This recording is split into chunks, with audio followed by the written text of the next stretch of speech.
한국이 결국 KF-21 시제기 한 대를 인도네시아에 넘기는 쪽으로 가닥을 잡았습니다.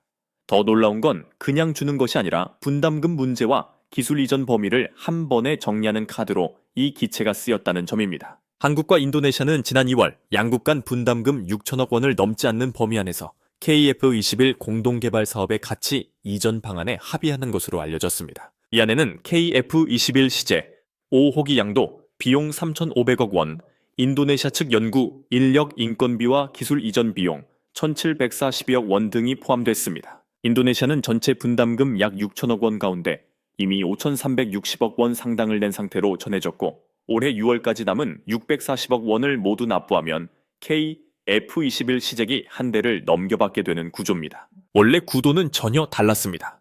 인도네시아는 당초 1조 6천억 원 규모의 분담금을 내고 KF-21 개발에 깊숙이 참여하면서 훨씬 넓은 범위의 기술을 이전받는 쪽이었습니다. 하지만 분담금 납부가 장기간 흔들리면서 한국은 더 이상 예전 조건을 유지할 수 없다고 판단했습니다. 그래서 분담금을 6천억 원 수준으로 대폭 낮추는 대신 그 비율만큼 기술 이전 범위를 줄이는 쪽으로 선회했습니다. 핵심 설계 기술과 생산 기술까지 대규모로 넘기는 것은 국익에 부담이 크다고 본 것입니다. 그래서 한때는 시제기를 직접 양도하는 방식도 어렵다는 입장이 공식적으로 나왔지만 인도네시아가 계속 시제기 한 대 양도를 요구하면서 최종적으로는 방향이 바뀌었습니다. 핵심은 이것입니다. 기술 전수는 전투기를 스스로 설계하고 생산할 체계를 넘겨주는 것이고 시제기 양도는 이미 완성된 결과물을 넘기는 것입니다. 다시 말해 한국은 진짜 중요한 설계 자료와 생산 체계는 지키고 대신 군사적 활용 가치가 상대적으로 제한적인 시제기 한 대를 현물로 넘겨 분담금 문제를 정리하는 선택을 한 셈입니다.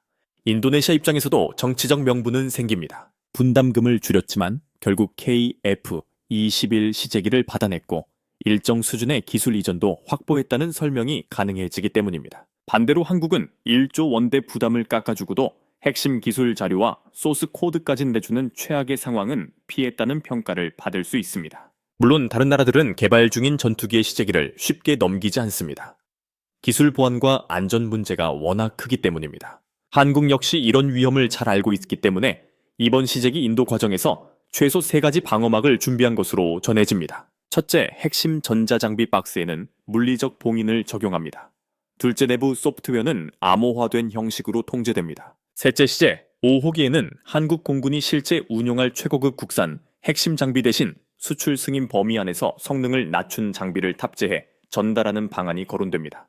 즉, 겉으로는 기체를 넘기지만 진짜 전투력의 핵심은 끝까지 잠가두겠다는 의미입니다. 이 논리는 이미 다른 무기 수출 사례에서도 확인됩니다. 군사 전문가들은 한국이 실리를 챙기면서도 핵심 기술은 보호하는 방식으로 움직이고 있다고 설명합니다. 대표적 사례가 천궁2입니다. 사우디아라비아가 천궁2를 도입하는 과정에서 미사일의 두뇌에 해당하는 유도 조종 장치와 탐색기 같은 핵심 기술 이전을 원했지만 한국 측은 그 부분은 절대 불가라는 입장을 유지했습니다.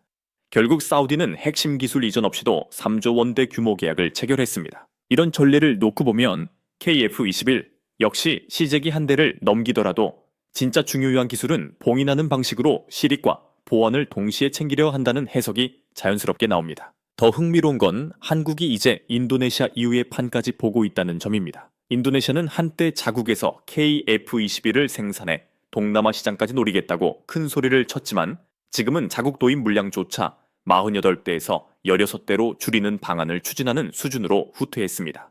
반면 한국은 새로운 자본과 새로운 시장을 함께 확보하려는 움직임을 키우고 있습니다. 지난해 11월 중동 매체 디펜스 아랍은 한국이 아랍에미리트와 KF-21 공동 생산을 포함한 150억 달러 규모 방산 협력 방안을 추진하고 있다고 보도했습니다.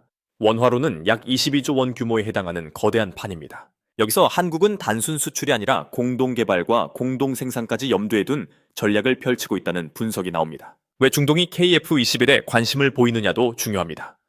해당 보도는 KF-21의 AESA 레이더 첨단 네트워크 능력, 쌍발 엔진 구성이 걸프 지역 시나리오에서 큰 장점을 줄 수 있다고 평가했습니다. 호르무즈 해협 상공의 장거리 공중 감시, 공중 급유기와 정보 감시, 항공기 호위, 해안 미사일 기지와 드론 발사 거점에 대한 정밀 타격 같은 임무에서 충분한 매력을 가진다는 것입니다. 또 2인승형 KF-21은 장거리 대함 미사일을 탑재한 편대를 이끌고 F-16계열 전투기나 드론과 연계 작전을 수행하기에 적합하다는 분석도 나왔습니다. 특히 고온과 모래먼지가 심한 사막 환경에서는 단발 엔진보다 쌍발 엔진 전투기가 더 안정적이라는 점이 계속 강조되고 있습니다. 반대로 프랑스 라팔은 기술 이전이 제한적이라는 점이 약점으로 거론됩니다. 그래서 UAE가 약 6조 7천억 원 규모로 거론된 라팔 관련 공동금융 지원 협상을 중단하고 한국과의 K-F-21 공동개발 생산에 더 무게를 두는 것 아니냐는 전망까지 나오고 있습니다. 유럽의 6세대 전투기 공동개발 사업들이 내부 불협화음이 흔들리는 동안 한국은 중동의 거대한 자본을 끌어들여 KF-21의 차세대 발전형까지 더 빠르게 밀어붙일 수 있다는 기대도 나옵니다. 이 대목에서 KF-21 자체의 성능 이야기가 다시 중요해집니다.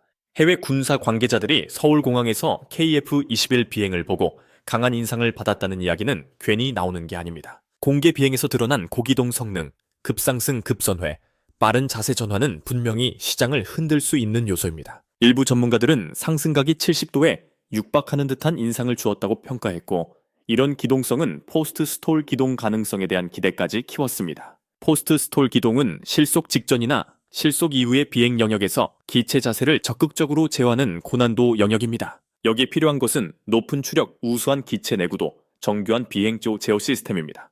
즉 단순히 쉬워 비행이 아니라 전투기 체급을 보여주는 신호로 읽힐 수 있다는 뜻입니다. 무장 체계도 빠질 수 없습니다. KF-21에는 MBDA 미티어 같은 중장거리 공대공 미사일 통합이 추진되고 있습니다. 미티어는 통상 마하 4 이상 속도로 언급되며 사거리는 자료에 따라 100km 이상으로 평가됩니다. 여기에 AESA 레이더와 데이터 링크 전자전 체계가 결합되면 단순 사거리 숫자 이상의 전투 효율을 기대할 수 있습니다. 물론 실제 전장에서는 숫자만으로 승부가 갈리지 않습니다. 미사일 성능이 좋아질수록 기만 체계와 전자전 능력도 함께 발전하기 때문입니다. 그래서 현대 공중전에서는 센서 전자전 기동성 네트워크 능력까지 모두 결합된 종합 전투력이 더 중요합니다. KF-21이 주목받는 이유도 바로 여기에 있습니다. 결국 이번 시제기 한대 인도 문제는 단순한 양보가 아닙니다. 한국은 인도네시아와의 오래 끌어온 분담금 문제를 6천억 원 틀 안에서 정리하고 5,360억 원과 640억 원이라는 숫자로 마침표를 찍으려 하고 있습니다. 동시에 3,500억 원 규모 시제기와 1,742억 원 규모 인건비 및 기술 이전 가치를 묶어 외형상 약속을 이행하는 명분도 확보했습니다. 그러나 그 뒤에서는 핵심, 전자장비 봉인 암호화 통제, 성능 하향 장비 탑재라는 방식을 통해 진짜 중요한 기술은 끝까지 지키려 하고 있습니다. 그리고 그 다음 단계에서는 인도네시아가 아니라 UAE, 사우디아라비아, 폴란드, 말레이시아, 태국, 필리핀 같은 더 큰 시장과 더 안정적인 파트너를 노리고 있습니다. 즉 한국은 시제기 한 대를 넘기면서 한 걸음 물러난 것처럼 보이지만 실제로는 더 큰 판으로 넘어가기 위한 정리 수순에 들어간 것이라는 해석이 지금 가장 설득력 있게 힘을 얻고 있습니다.